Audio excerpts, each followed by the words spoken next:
Eddie Munson, el chico metalero y fanático del juego Calabozos y Dragones, que ha robado el corazón de miles de seguidores de la serie Stranger Things en su cuarta temporada, esconde un trasfondo satánico y maquiavélico imposible de creer. Su personaje se basa en un suceso verídico que conmocionó a todos los habitantes de la ciudad de West Memphis, esto en Arkansas, y esta es la verdadera historia, pero no te preocupes, no te voy a hacer un spoiler porque ni siquiera yo he visto esta serie. En 1993, 3 niños de 8 años de edad fueron víctimas del crimen más ruin y atroz que se haya visto en la historia de dicha ciudad. Presuntamente sacrificados en un rito satánico a los pequeños Steve Branch, Michael Moore y Christopher Byers, les arrancaron la vida de la manera más infame e inhumana posible. Todo comenzó el 5 de mayo con el reporte de desaparición de los 3 menores. El primero en alertar a las autoridades fue el padre adoptivo de Christopher, John Mark Byers, quien acudió a la comisaría alrededor de las 7 de la tarde. Las primeras horas en las que ya no se supo nada de los niños se realizaron investigaciones algo limitadas por parte de las autoridades. Al ver la poca respuesta para dar con su paradero, vecinos y amigos cercanos iniciaron una búsqueda por su cuenta, pero no encontraron ni un solo rastro. Fue el día 6 de mayo del 93 cuando el cuerpo policial descubrió la más brutal de las escenas, una imagen imposible de describir, como si el infierno hubiera desatado su furia y profanado hasta el alma de aquellas 3 inocentes infancias. Ahí estaban, abandonados en la colina de Robin Hood, los cuerpos de los 3 niños de 8 años, desnudos, atados de pies y manos con los cordones de sus zapatos, ultrajados, violentados, torturados y en el caso de Christopher Byers, lacerado y mutilado de su miembro. Enojados, impotentes y desolados familiares, amigos y todos los habitantes de esta comunidad clamaban justicia. Un suceso de tal magnitud no podía de ninguna manera quedar apilado en los casos archivados. Jamás se olvidaría un crimen de esta índole, y con el ánimo hirviendo, los ojos de la ciudad y medios de comunicación estaban sobre la policía, quienes debían actuar con rapidez y sobre todo eficiencia. Debían poner tras las rejas al culpable de semejante barbaridad. Con el afán de terminar lo más pronto posible con esta situación, los agentes no realizaron una labor exhaustiva para recabar todas las pruebas posibles, mucho menos prolongaron la escena del crimen para tener el tiempo suficiente de examinar a fondo. Por el contrario, los cadáveres fueron retirados de inmediato del arroyo, incluso antes de que el médico forense pudiera hacer su trabajo. Abrumados por la presión social y sobre todo por no tener un solo indicio que apuntara al autor de tan terrorífica obra, quien había sido sumamente cuidadoso a la hora de cometer el crimen, dejando completamente limpia la escena, sin huellas, sin ADN, sin rastro de sangre. La policía comenzó a tomar testimonios de supuestos testigos que presuntamente vieron algo relevante el día del suceso. Debido a la escalofriante naturaleza de este caso, se empezaron a crear conjeturas llegando a una conclusión a la que se apegarían de manera irrefutable. La crueldad desatada en aquel arroyo que cobró la vida de 3 niños de 8 años solo pudo haber sido el resultado de un brutal sacrificio satánico. It appears satanic worship may have played a role in the murders. Since the very beginning of the investigation, people all around West Memphis have come forward with stories of satanic cults. Luego de esto, solo quedaba encontrar entre los habitantes de la ciudad de West Memphis alguien que cumpliera con el perfil ideal para investigarlo. Y fue así como apareció misteriosamente la declaración de Vicky Hutchinson, inculpando a Damien Echols, un chico que a los ojos del cuerpo policíaco cumplía con los requisitos para formar parte de un culto perverso. Vicky invitó a Damien a su casa con el propósito de conseguir alguna confesión y difundirla mediante una grabación. Sin embargo, esto no sucedió, por lo tanto no quedó más que alegar que dicha cinta era un material inaudible. En otro intento de llevar a este chico al estrado, se involucró al hijo de la testigo llamado Aaron, amigo y compañero de juegos de los niños privados de la vida. Este dijo haber presenciado cosas extrañas aquel día en el bosque, pero su argumento faltó de consistencia y quedó desestimado. Más tarde, de un segundo a otro, sin fundamentos ni bases sólidas de las cuales se pudiera presumir se llamó a Jesse Misskelley a testificar, un chico de 17 años de bajo coeficiente intelectual. Entonces de pronto salió al aire el noticiero Kate 8 con la siguiente primicia. According to the published report, Misskelley told police he watched 18-year-old Damian Eccles and 16-year-old Jason Baldwin brutalize the children with a club and a knife. The report says Misskelley told police Eccles and Baldwin raped one of the boys and sexually mutilated another as part of a cult ritual. Misskelley is quoted as saying he did not take part in the rape and mutilation, but that he helped subdue one victim who tried to escape. En este programa noticioso también se dio a conocer cómo el inspector Gitchell, mediante una rueda de prensa, comunicó que existían argumentos sumamente poderosos en contra de los jóvenes acusados.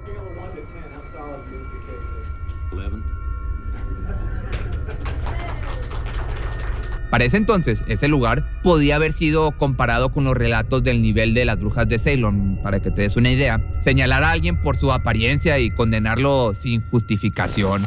Ahora, con 3 presuntos culpables en la mira, el odio estaba a flor de piel. Una furia incontrolable arremetía a toda la población con sed de justicia e incluso de venganza. Fueron incontables las veces que se les amenazó de muerte a estos adolescentes, juzgados y señalados como asesinos despiadados, hasta que finalmente se había logrado vincular a Damian Eccles con el delito que había sacudido a la ciudad entera. Christopher never hurt anybody. He had a gentle, loving, and giving heart. And they crucified him in those woods. And they humiliated his little body. They took his little manhood before he even knew what it was.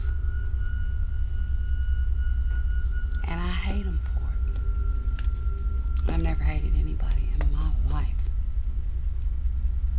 And I hate these 3.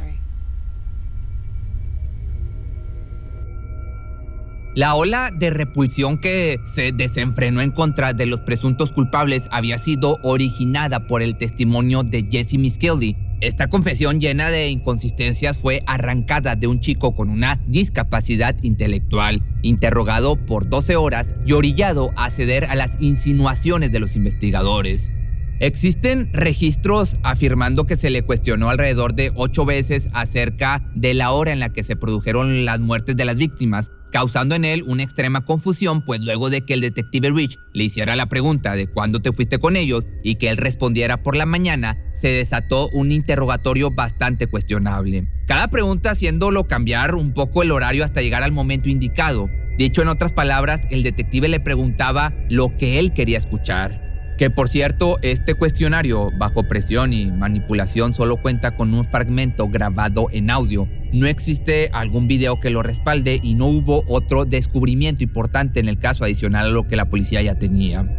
Un acto tan vil y premeditado como este no podía haberse llevado a cabo por una sola persona. Se necesitaban al menos 3 y estos chicos eran el blanco perfecto, completamente aceptado por una sociedad enfadada y sobre todo creyente de que en su comunidad existían veneraciones diabólicas. Jesse terminó incriminándose a sí mismo y les dio a los investigadores en bandeja de plata la resolución del homicidio.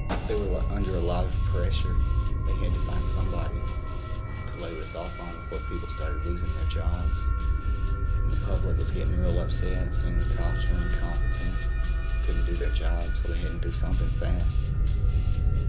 And we were like really the obvious choice because we stood out from everybody else. So it worked out to their advantage.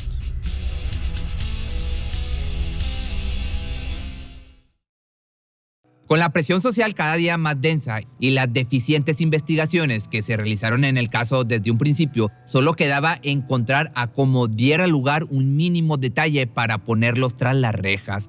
Ansiosos de iniciar el cierre, entonces, en este capítulo tan violento que azotó al pueblo entero, se prosiguió a enjuiciar a Misskelley, quien fue condenado a cadena perpetua aún y cuando sus declaraciones no coincidían con los hechos en absoluto. Un experto en declaraciones falsas, el Dr. Richard, estuvo presente en el juicio y testificó que todo este montaje era un clásico ejemplo de coerción policial. Ahora faltaba solamente ir por la cabeza de quien se había decidido sería el líder y autor esencial del crimen, Damien Echols, con ayuda de su mejor amigo Jason Baldwin. Pero, ¿qué fue lo que lo hizo llegar a ser considerado como principal sospechoso? Su personalidad, vestimenta, preferencias de lectura y su música favorita, el heavy metal. Estos gustos mal vistos por la gente en aquel entonces fue lo que llevó a ser señalado como satanista. Este chico nació el 11 de diciembre de 1974 con el nombre de Michael Wayne Hutchinson. Fue un niño con una infancia complicada, en medio de dificultades económicas, mudanzas constantes y testigo de las repetidas discusiones que había en su hogar. Siendo solo un pequeño de 8 años, atravesó por la separación de su familia. Sus padres se divorciaron y nuevamente se tuvo que mudar. Finalmente, a los 13 años llegó junto con su madre a West Memphis, en Arkansas, al norte de Estados Unidos.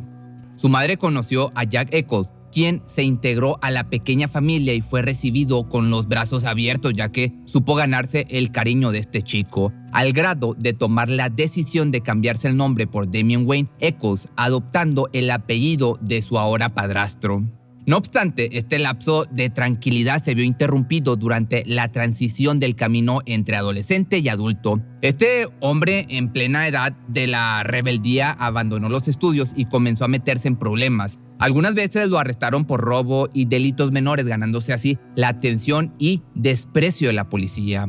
En algún punto de su vida también tuvo que ser internado en una institución de salud mental, esto debido a una serie de complicaciones que lo hicieron ser diagnosticado con padecimientos que alteraban su estabilidad emocional. Como si fuera poco, a todos estos rasgos se le sumó el hecho de que no fuera un chico tan común. Era bien sabido su preferencia por ciertas cosas que se llegaron a considerar como extrañas. Su particular preferencia por vestir casi siempre portando el color negro, su afición a la lectura de temas terroríficos de autores entre los que destacó Stephen King, el interés sobre la religión pagana, Wicca, caracterizada por la creencia de sus seguidores en una divinidad femenina y además presuntamente vinculada a la brujería. Ninguna de las aficiones de Echols lo catalogaba dentro de los estándares de una persona, digamos, normal de aquellos tiempos, mucho menos el fanatismo por el heavy metal, incluyendo grupos como Blue Oyster Cult, Metallica, Pink Floyd, entre otros de este tipo.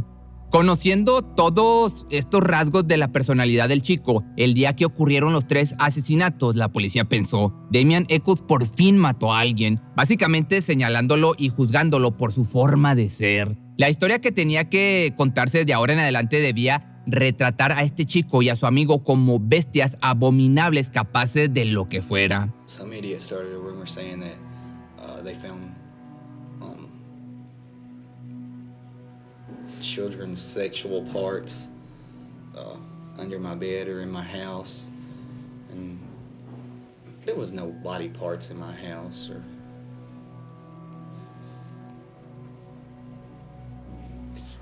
just, I think maybe the police had something to do with it, just because however, if they can make us look bad in front of the public, then people are going to kind of have their minds made up before anything ever comes out.